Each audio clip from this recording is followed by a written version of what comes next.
Ya, sekarang kita sudah masuk pada pembahasan substitusi. Jadi, seperti bahasanya, substitut yaitu untuk menggantikan. Nah, substitusi ini nanti kebagi menjadi dua ya. Ada yang disebut sebagai substitusi nukleofilik, ada juga yang disebut sebagai substitusi elektrofilik. Istilah nukleofilik dan elektrofilik ini nantinya merujuk pada bagian mana yang digantikan. Nah, sekarang kita hanya akan membahas yang nukleofiliknya dulu saja. Nanti untuk yang elektrofilik akan dibahas di belakang. Atau istilah dari substitusi nukleofilik kita akan nantinya singkat menjadi SN. Jadi kalau teman-teman melihat SN, itu artinya substitusi nukleofilik. Konsepnya, sebagaimana yang telah dijelaskan, yaitu pergantian gugus fungsi. Dapat dilihat di sini, substrat yang ini ketika mendapat reagen merah itu, reagen merah akan menyerang substrat dan substrat mengusir gugus pergi. Sehingga gugus fungsinya digantikan dengan si reagennya atau dengan si nukleofilnya. Nah, sedangkan gugus perginya diusir meninggalkan substrat. Nantinya, reaksi SN ini terbagi menjadi dua lagi, yaitu unimolekular dan bimolekular. Nanti ini juga akan nyambung dengan reaksi eliminasi, ada yang unimolekular dan bimolekular. Nah, istilah unimolekular dan bimolekular ini merujuk kepada seberapa cepat suatu reaksi dapat terjadi. Nah, di mana kita tahu kecepatan reaksi itu dipengaruhi oleh konsentrasi salah satu reagen atau kedua reagen. Nah, ketika hanya ada satu molekul saja, hanya ada satu reagen, yaitu si substrat, hanya satu molekul, yang mempengaruhi laju, maka dikatakan sebagai unimolekular, yaitu SN1. Nah, persamaannya adalah sebagai berikut, di mana laju sama dengan konstanta dikali konsentrasi substrat dipangkatkan orde. Jadi hanya satu variabel molekul saja yang mempengaruhi laju. Nah, kalau misalkan ada dua molekul yang mempengaruhi laju yaitu substrat dan nukleofil, maka dikatakan sebagai SN2 atau bimolekular. Dengan persamaan V sama dengan konstanta dikali konsentrasi substrat dipangkatkan orde dengan dikalikan lagi konsentrasi nukleofil dipangkatkan orde. Nah, secara singkat itu adalah konsep daripada reaksi substitusi. Nah, sekarang kita masuk pada mekanisme reaksinya. Nah, jadi konsep mekanisme reaksi kita bisa mulai dari SN2 terlebih dahulu. SN2 ini adalah kondisi kelajuan reaksi yang mana nukleofil maupun substrat dia sama-sama memiliki peran gitu. Jadi kalau keduanya konsentrasinya dinaikkan, maka laju juga akan semakin tinggi gitu. Kecepatannya akan semakin cepat. Nah, misalnya di sini kita akan mereaksikan nukleofil berupa hidroksi ya, ion hidroksi sini OH dengan klorometana CH3Cl atau methyl chloride. Nah, tentu kalau secara kasat mata yang namanya substitusi kita tinggal gantikan saja nukleofilnya menjadi menggantikan posisi pada gugus yang ada di situ. Tapi bagaimana mekanismenya? Nah, ini yang paling penting sebetulnya.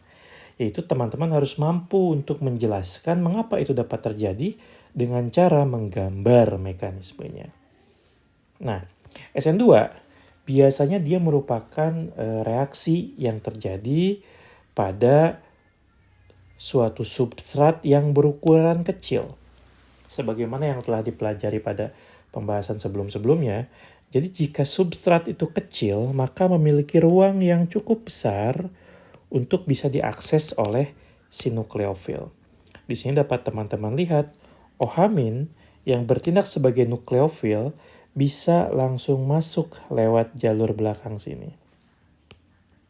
Ya, yang mana kita tahu pada substrat methyl chloride itu, C yang terikat langsung pada gugus pergi ini, dia merupakan atom yang bermuatan parsial positif. Dan nukleofil yang bermuatan parsial negatif akan tertarik ke sini. Nah, sehingga nantinya akan menempel. Nukleofil dan juga substrat akan menempel secara bersamaan yang disebut sebagai keadaan transisi, transition state. Di mana nukleofil dia nempel sekaligus C yang berikatan dengan Cl ini, ikatannya menjadi sedikit lemah pada keadaan transisi ini. Nah, keadaan transisi ini biasanya terjadi dengan sangat cepat. Jadi tidak terjadi secara lama gitu adanya itu. Jadi ketika dia nempel sebetulnya dia langsung pergi gitu. Nah, sehingga dapat kita lihat bahwa hasil akhirnya seperti ini, ya. Hasil akhirnya seperti yang dilihat di sana. Perlu diperhatikan juga bahwa reaksi SN2 ini dia bersifat inversi. Yaitu ketika suatu senyawa itu memiliki titik kiral, reaksi itu terjadi pada titik kiral, maka stereokimianya akan terbalik. Jadi kalau misalkan ini awalnya adalah R, maka hasil akhirnya adalah S. Kenapa demikian? Karena si nukleofil dia menyerang lewat jalur belakang, yang akhirnya memaksa ini nih, yang awalnya arahnya ke sana, menjadi terpaksa menjadi ke belakang sana. Oke, terbayang ya? Semoga terbayang. Sehingga yang awalnya stereokimianya misalkan R, maka di sini akan menjadi S. Itu hanya berlaku pada SN2. Nah, syarat terjadinya SN2 tadi saya ulang. Jadi nukleofilnya itu harus kuat dan si ininya nih, substratnya itu dia harus berukuran kecil. Berukuran kecil itu bisa metil atau juga bisa karbon primer. Nah, kalau misalkan karbon sekunder dan tersier, ini jarang sekali terjadi SN2. Dikarenakan apa? Dikarenakan banyak halangan sterik sebagaimana yang kemarin dijelaskan. Gitu ya. Nah, jadi walaupun nukleofilnya kuat, tapi misalkan si substratnya itu besar, contohnya seperti ini, maka ini hampir mustahil terjadi SN2 dikarenakan nukleofil tidak dapat mengakses karbon yang ada di tengah itu sebagai titik aktifnya. Oke, itu adalah mekanisme SN2. Sebetulnya bisa kita gambarkan tanpa harus menggambar transition state. Jadi kalau misalkan saya gambar ulang di sini,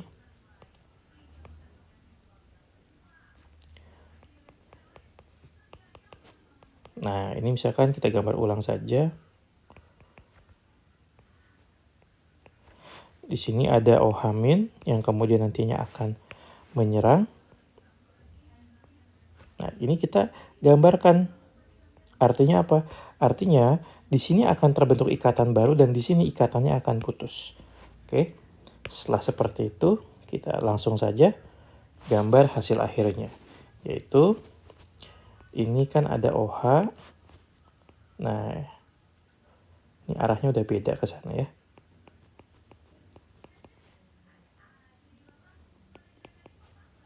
Oke, dah cukup seperti itu saja untuk menggambarkan mekanisme SN2. Oke, selanjutnya kita akan masuk pada mekanisme SN1. Kalau tadi syarat SN2 itu adalah nukleofilnya harus kuat dan substratnya harus kecil, maka di SN1 ini biasanya berkebalikan daripada itu. Tapi yang paling penting sebetulnya bukan masalah kuat atau tidaknya nukleofil. Tapi yang paling penting adalah si substratnya itu. Apakah dia besar atau kecil. Nah, SN1 biasanya terjadi kalau misalkan si substratnya itu dia besar. Nah, di sini teman-teman dapat lihat contohnya ya. Di sini ada senyawa apa ini besar sekali ini. 1, 2, 3, 4, 5, 6. Berarti kalau digambarkan dia ada 6 gitu.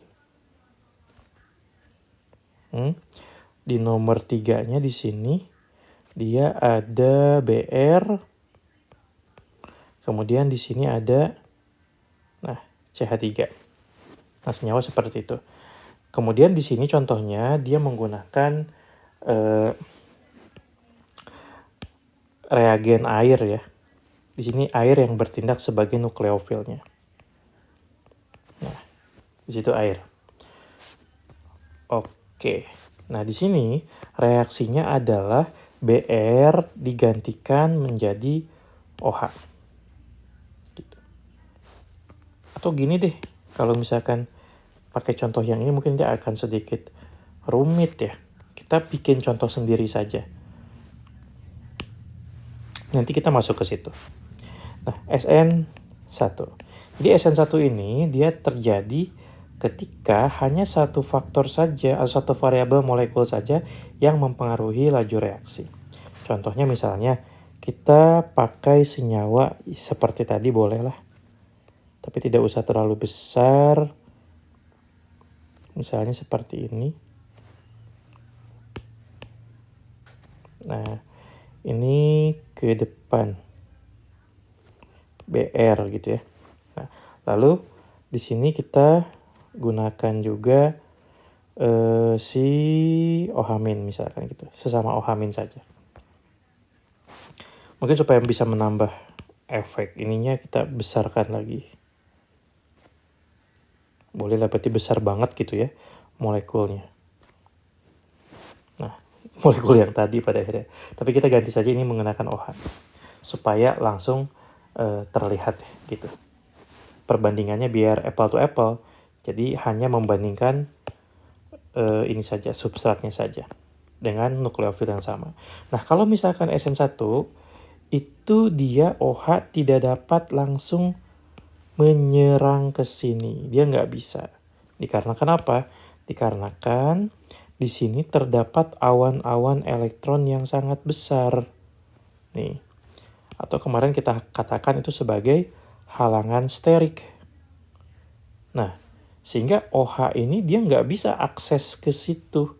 Kalau ke situ jelas nggak mungkin kan, di sini ada BR kan. Dia harus akses lewat belakang sini. Belakang dia juga nggak bisa karena ada banyak halangan sterik. Tapi apakah benar-benar tidak bisa gitu kan? Apakah benar-benar tidak bisa? Tentu saja bisa dengan kemungkinan yang sangat kecil. Jadi kalau kamu lihat reaksi seperti ini juga bisa terjadi secara SN2. Jadi bisa si OH ini langsung ke sini bisa sebetulnya, tapi dengan presentase yang kecil sekali, mungkin di bawah 1%.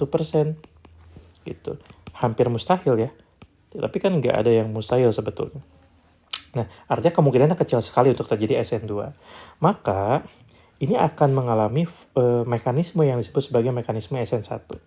Bagaimana terjadi? Nah, mekanisme SN1 ini terjadi ketika senyawa seperti ini itu kan cenderung memiliki karbokation yang stabil karena dia berada pada posisi tersier.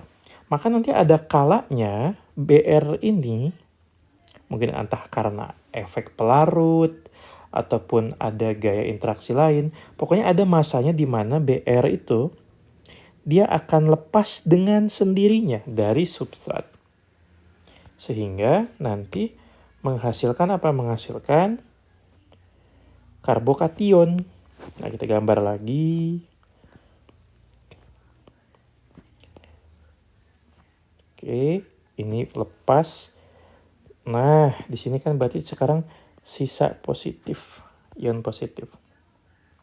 BR-nya sudah lepas, membawa muatan negatif atau membawa elektronnya ini nih, dibawa sama BR sepaket itu ya.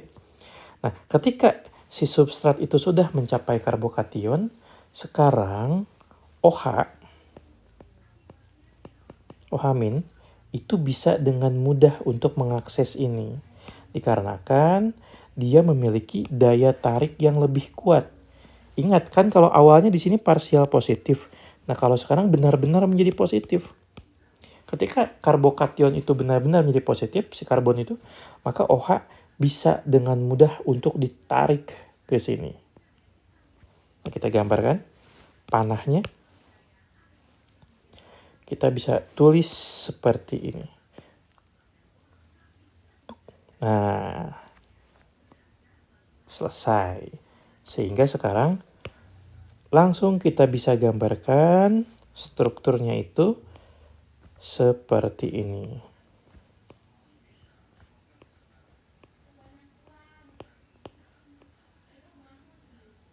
Oke, dapat dimengerti ya. Jadi perbedaan SN1 dan SN2 secara singkat, kalau SN2, nah ini SN2 ya. Si OH ini bisa langsung menyerang dikarenakan substratnya kecil gitu.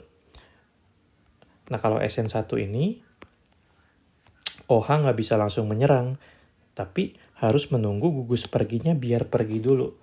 Nah ketika pergi dan terbentuk karbokation, baru si nukleofil ini dia bisa masuk ke dalam sana, ke dalam titik aktif karbonnya itu. Sehingga langsung terjadi reaksi substitusi. Nah, mungkin menjadi pertanyaan, kenapa OH ini masuknya lewat depan? Bisa nggak dia masuknya lewat belakang sini? Jawabannya adalah bisa. Jadi dua kemungkinan ini, dua-duanya terjadi. Dengan chance atau chance itu apa? Kesempatan 50%, 50%. Sebenarnya tergantung daripada seberapa banyak halangan sterik yang ada di sekitar situ. Tapi kalau misalkan kita anggaplah dia memiliki proporsi yang sama gitu ya, maka chance-nya itu 50%, 50%. Oleh karena itu, hasilnya tentu saja tidak hanya menghasilkan senyawa yang ini, melainkan dia juga menghasilkan senyawa yang berbentuk seperti ini.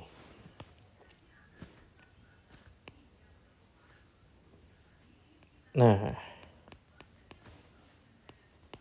oke. Jadi kedua senyawa ini terbentuk. Apa bedanya? Ya bedanya ada di sini. Ada pada posisi si OH-nya. Kalau yang ini posisi OH-nya ada di R atau S. Coba kita hitung. Oh, ini S. Nah, kalau yang ini berarti R. Nah, artinya dia punya stereoisomer. Artinya senyawa dari substrat yang dia memiliki titik kiral, ingat ya, substrat yang punya titik kiral. Jika dia mengalami mekanisme SN1, maka dia akan selalu menghasilkan campuran senyawa yang berisi stereoisomer yang R dan juga yang S, atau dikenal sebagai rasemat. Kayak gitu. Jika dan hanya jika substratnya punya titik kiral. Kalau nggak punya titik kiral ya yang nggak usah dipikirin. Karena kalau nggak punya titik kiral nggak mungkin punya stereoisomer. Oke, sampai situ jelas ya. Mungkin bisa kita rangkum di mana SN2 cenderung terjadi pada substrat yang kecil, SN1 cenderung terjadi pada substrat yang besar. Jika dibalik pertanyaannya apakah substrat yang besar bisa mengalami SN2? Bisa dengan kemungkinan yang sangat-sangat kecil. Gitu. Kenapa kemungkinan sangat kecil? Karena banyak halangan sterik. Gitu. Sehingga si nukleofil tidak bisa mengakses menggunakan mekanisme SN2. Sekarang kalau dibalik, bisa nggak substrat yang kecil mengalami SN1? Bisa dengan chance yang sangat-sangat kecil. Kenapa sangat-sangat kecil? Gitu. Dikarenakan untuk mekanisme SN1 itu kan perlu lepas sendiri kan substratnya kan. Dimana setelah substrat itu lepas akan membentuk karbokation. Nah, kalau di sini ini kan karbokation tersier. Dia mengikat 3 tuh kan. Berarti dia stabil karbokationnya. Kalau stabil artinya apa kemarin? Dia ada pada waktu yang lama, memberikan kesempatan nukleofil untuk dapat menyerang. Nah, tapi ketika dia substratnya seperti ini, misalkan ini C metil kan, dia bahkan bukan karbon primer, bukan karbokation primer kalau terbentuk di sini, tapi dia karbokation metil. Nah, karbokation metil itu kan karbokation yang nggak stabil sama sekali. Artinya kalaupun terbentuk syukur, tapi habis itu ya udah balik lagi. Hilang lagi karbokationnya. Artinya memiliki kemustahilan agar dia si Cl-nya ini bisa pergi dan membentuk karbokation. Dalam waktu yang lama ini hampir mustahil. Jadi seperti itu untuk mekanisme SN1 dan SN2. Supaya tidak terlalu panjang, saya akan membagi video ini menjadi beberapa bagian ya. Oke, terima kasih. Kita lanjutkan di sesi berikutnya.